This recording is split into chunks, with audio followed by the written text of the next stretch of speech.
It's a basic right we should be able to take for granted, travelling around our own city safely. But fear of being attacked has become the #1 concern for commuters on our railways. And the latest incident, an unprovoked racist assault at Wolli Creek on a nurse heading to work, shows why. June Gao is bruised on the outside and within. I'm still shocked, I'm still a bit shaking. I can't believe this happened.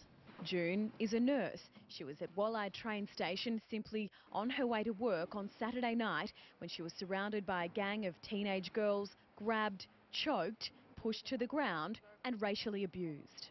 Oh, I hate Asians. And they started cursing me because I'm Asian. The attack finally came to an end when a bystander stepped in. June says there was no staff to help. She used her smashed phone to call police and they were quick to make their arrests. There's no one. There's no railway staff at all. There's only passers. So if they don't help, I could be dying there. Announcing the delivery of the final Waratah train onto the Sydney network, the Premier and Transport Minister more than happy to stroll the city's train platforms. But it appears the rest of us are a little more cautious. An NRMA survey revealing 38% of Sydney train travellers are worried about security. And it's not just the commuters. Staff are also under attack. On Saturday morning, this train was held up at Otford, south of Sydney, while a gang went to work with spray cans.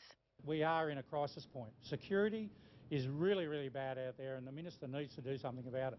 The government says there are more CCTV cameras on the network catching criminals in the act. The fact that we've now got more than 10,000, edging towards 15,000 extra CCTV cameras on the network, I believe the system is far safer now than it was 3 years ago. But the union says the workforce watching the monitors has been slashed. It is absolutely ridiculous to have CCTV cameras out there if people aren't monitoring. June is a cardiac nurse. Her job is to bring people back to life. She says she was let down by the system.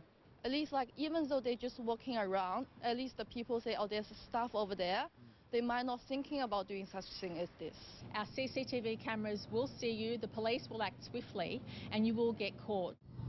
And Lizzie joins me now live from Parramatta where the Premier is holding a cabinet meeting. Lizzie, is rail safety likely to be on the agenda following this attack? Well, it's almost certain that it will be. Pete, the good thing about this incident is that police were very quick to arrive on scene and now these teenagers will be dealt with by the courts. But the fact that almost 40% of rail commuters feel unsafe on our network, combined with this recent spate of incidents on trains and on platforms, means this is now a big issue for the government. And it's likely that this, along with other concerns here in Western Sydney, the cost of living, proposed cuts to TAFE, the state of our public hospitals and unemployment, all of those big issues are expected to be raised directly with the Premier and his team of ministers tonight at this community cabinet meeting, which gets underway in little under half an hour, Pete. Lizzie, thank you.